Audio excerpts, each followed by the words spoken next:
c'est toujours un plaisir de voir que souvent quand on passe au sujet de Torah, on retrouve pas mal de choses qu'on a parlé eh ben, depuis le début de la séance. Et donc ça va être vraiment intéressant de voir de faire le lien avec, je crois que c'était Patricia qui avait dit Louis, Voilà. ça englobe les autres sens. On va parler du schéma. Et on va voir qu'il y a beaucoup de choses qui se rejoignent. Alors, on va commencer déjà par le schéma Israël. Alors, on sait que le schéma, c'est la prière on va dire, essentielle. Et c'est celle qui est écrite dans la mezouza. Alors pourquoi on va essayer de relier un petit peu l'idée de écoute, puisqu'il y a écoute Israël, et finalement cette idée de écouter, c'est pas simplement une idée volatile, mais c'est une idée qui est fixée à l'intérieur de notre vie, puisque la mezouza, on la fixe. Ça veut dire que cette idée-là, ça doit être une idée qui est ancrée chez nous, et donc c'est-à-dire que ça cache quelque chose d'important, et donc on va essayer de mettre en valeur cette chose-là, et bien comprendre pourquoi d'ailleurs c'est l'idée d'écoute qui est à la porte de nos maisons. Ça, c'est un premier point. Un deuxième point qu'on va aussi développer, il y a une histoire que la Torah raconte, qui est liée aussi à l'écoute. C'est que lorsque, à l'époque, quelqu'un avait un serviteur chez lui, il devait travailler un certain nombre d'années parce que soit il devait rembourser un vol, ou soit c'était un serviteur qui aurait pu être vendu par le tribunal pour rembourser un vol qu'il ne pouvait pas lui-même rembourser, ou alors quelqu'un qui s'appauvrit, qui n'a pas de quoi se nourrir, eh bien on le mettait dans une maison et il devait servir la famille et pendant un certain nombre d'années. Et au bout de 7 ans, il devait être libre. Mais si cette personne-là exprimait l'envie de vouloir rester encore chez le maître, eh bien on lui poinçonnait l'oreille. Donc c'est là où on va voir l'idée d'écoute. On lui poinçonne l'oreille parce qu'on lui dit voilà, tu avais un commandement qui était le premier des 10 commandements. Je suis Hachem ton Dieu qui t'ai fait sortir d'Égypte. Donc tu dois avoir une relation, un lien avec Dieu. C'est Hachem ton maître. Et toi, tu décides d'avoir, entre guillemets, comme un autre maître, et tu veux toi-même poursuivre avec ce maître par ta propre volonté. Alors à ce moment-là, l'oreille qui a écouté sur le mont Sinaï, eh bien, que ça doit être Dieu ton Dieu, je suis Hachem ton Dieu, c'est cette oreille-là qu'on poinçonne, et justement au niveau de la porte. Ça veut dire à côté de la mezouza. Donc il va falloir aussi comprendre aussi cette histoire-là, l'idée, quel est le lien qu'il y a entre l'idée de on poinçonnerait spécialement l'oreille. On voit pas ça dans les autres fautes, que si quelqu'un fait une erreur avec un membre, qu'on va lui attaquer son membre en particulier. Et pourtant ici, l'oreille qui a écouté sur le mont Sinaï et qui est quelque part n'a pas tiré le son qu'on doit avoir que notre maître c'est Dieu, et bien là on lui poinçonne l'oreille. Donc ça aussi on va développer ça. Et pour commencer à expliquer ces sujets-là, on va d'abord voir que dans la Torah, l'idée d'écoute, elle a plusieurs sens. Elle a 4 grands sens. Et en fait, je ne vais rien vous apprendre parce que déjà on en a développé au moins 2 déjà avant moi. Le premier, eh bien, c'est écrit dans la Torah que lorsqu'il y avait la rencontre entre Yosef et ses frères, c'est marqué que les frères s'adressaient à Yosef, c'est marqué que il s'adressait à Yosef et il disait voilà, on t'écoute, dans le sens que on te comprend, d'accord. Donc de là-bas on apprend de l'histoire de Yosef à ses frères que c'est pas simplement qu'ils entendaient bien le dialogue, mais c'est qu'ils se comprenaient. Donc l'idée d'écoute, c'est lié avec l'idée de compréhension. Deuxièmement, et cette idée de compréhension, elle est liée à la force de la pensée. Puisqu'on réfléchit à quelque chose, on écoute, on y réfléchit, on y pense, et on intègre la chose. Deuxièmement, l'idée d'écoute dans la Torah, c'est aussi lié à l'action. Puisque en hébreu, écouter, ça veut dire, c'est Vaishma. Vaishma, ça veut dire il a écouté.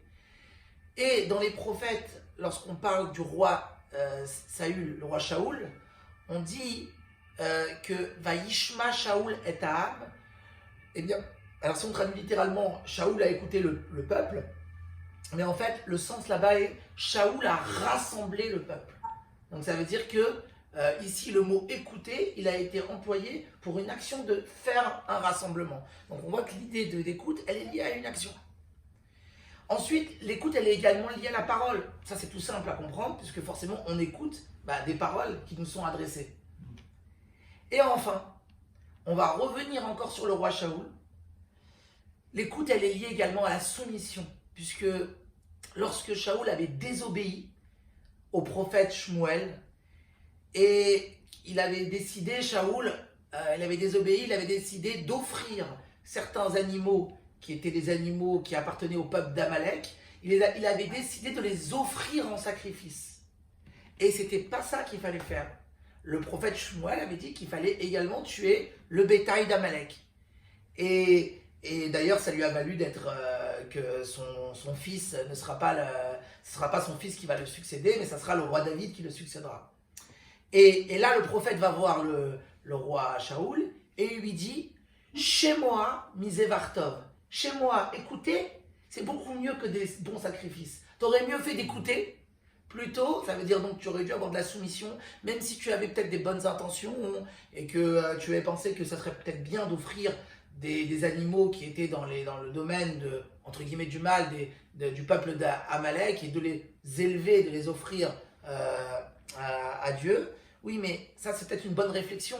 Mais lorsqu'on a dans la balance une bonne réflexion, et de l'autre côté de la balance, eh bien, la possibilité d'obéir, eh bien, obéir c'est plus important qu'une bonne réflexion. Et donc ça c'est c'est ça que Shmuel dit à Shaoul et le réprimande en disant qu'il aurait mieux fallu l'écouter parce que l'écoute c'est lié donc à l'idée de soumission. Alors, on va commencer à expliquer déjà, on va revenir un peu avec cette idée du serviteur qu'on poinçonne l'oreille parce qu'il avait décidé lui-même de poursuivre encore une période de servitude chez le maître. Pourquoi on va lui poinçonner l'oreille? À quoi correspond l'oreille dans la Torah? Eh bien, l'oreille dans la Torah, elle correspond à l'essence de la personne. C'est-à-dire, comme on avait dit tout à l'heure que l'ouïe, il inclut également les autres sens, eh bien, en réalité, l'oreille, c'est l'idée d'écoute, et cette idée d'écoute, elle est liée à l'essence. Comment expliquer que l'écoute, c'est lié à l'essence d'une chose? Dans la Torah, on fait une grande différence entre la vision et l'écoute. Quand on voit quelque chose, et là c'est intéressant parce qu'aujourd'hui on ne se voit pas beaucoup, c'est comme si c'était fait extrait, d'habitude on se voit en grand, avec le grand, c'est pour se concentrer sur l'écoute. Quelle est la différence entre une écoute et une vision? Alors c'est vrai qu'il y a une qualité dans une écoute, dans une vision. Et la qualité d'une vision, c'est que en un instant, je peux voir la chose. Je regarde la bouteille, je l'ai vue 2-3 secondes, en 2 secondes, je peux plus ou moins te décrire comment elle est. Mais ça reste malgré tout superficiel. Lorsque quelqu'un va venir et décrire quelque chose en long, en large, en travers, je vais pouvoir comprendre vraiment profondément la chose. Je ne vais pas avoir une vue juste générale, extérieure comme une vision, mais je vais pouvoir saisir un sujet de façon profonde. Et ça, c'est l'idée de l'essence d'une chose. Lorsque il a été question du premier commandement, je suis Hachem ton Dieu. Je suis Hachem ton Dieu, c'est le commandement général qui englobe tout. Ça veut dire, ça correspond à l'essence de la Torah. Ça veut dire simplement que quand tu fais une action, quand tu fais n'importe quelle bonne action, ça doit toujours être relié avec le premier commandement. Je suis Hachem ton Dieu. Tu ne dois pas faire cette action-là parce que toi-même tu as jugé que c'était quelque chose de bien ou c'est une bonne chose, ça va apporter du bien autour de toi. C'est pas ça qui doit motiver ta bonne action. Quand tu vas étudier la Torah, quand tu apprends quelque chose. La motivation, c'est pas je vais apprendre une nouvelle idée ou je vais devenir plus intelligent. C'est pas ça ta motivation. La motivation principale, ça doit être, eh bien, je m'attache à Dieu.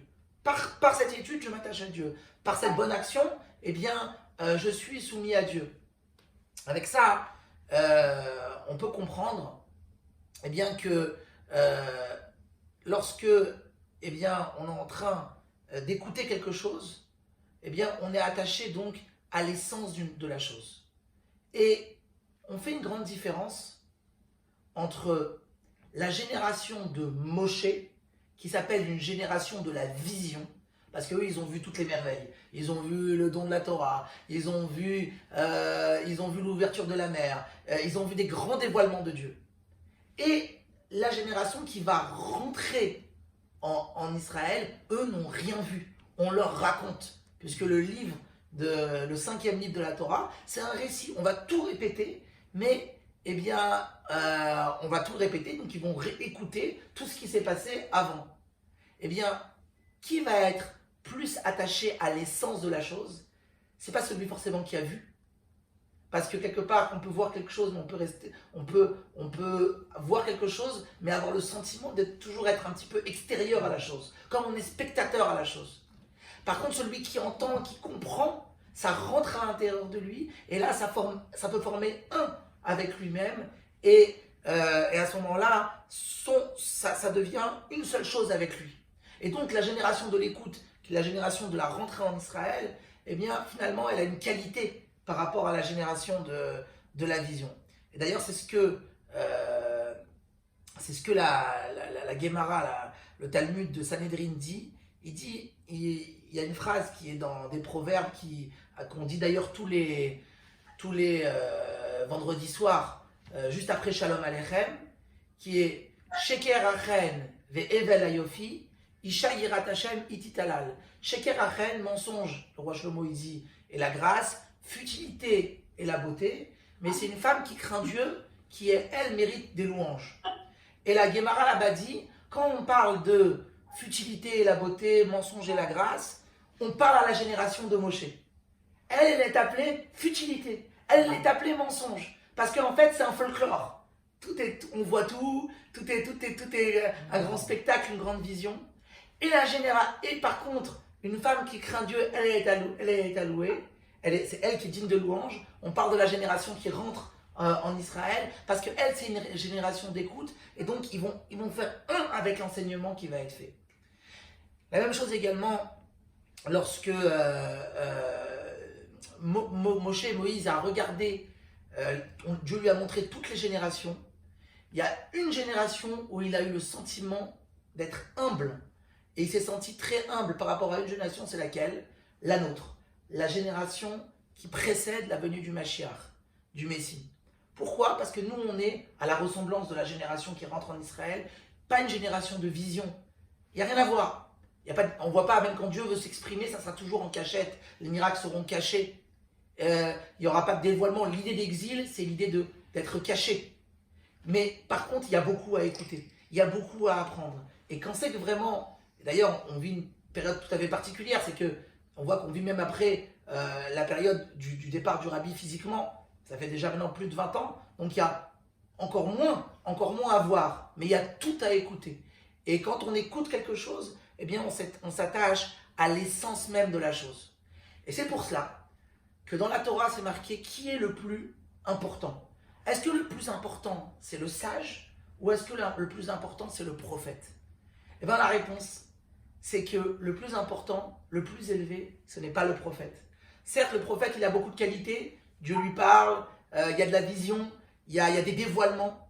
Mais justement, le fait qu'il y a des dévoilements, le fait qu'il y ait de la vision, ça limite la chose. Puisque qui dit vision, dit dévoilement, forcément c'est lié à des choses matérielles. On est limité à ce que notre œil peut voir, à ce qu'on peut percevoir. Et donc on reste dans un certain cadre, qui est un cadre limité. Alors que lorsqu'un sage, qui lui va comprendre des choses, qui va pouvoir expliquer des notions, eh bien ce sage-là, il dépasse le prophète, parce qu'on va pouvoir saisir des choses que qui dépasse même l'ordre du côté matériel, l'ordre de la vision, donc qui rentre dans un cadre complètement illimité, parce que, parce que lui, il est beaucoup plus spirituel eh bien, que la vision.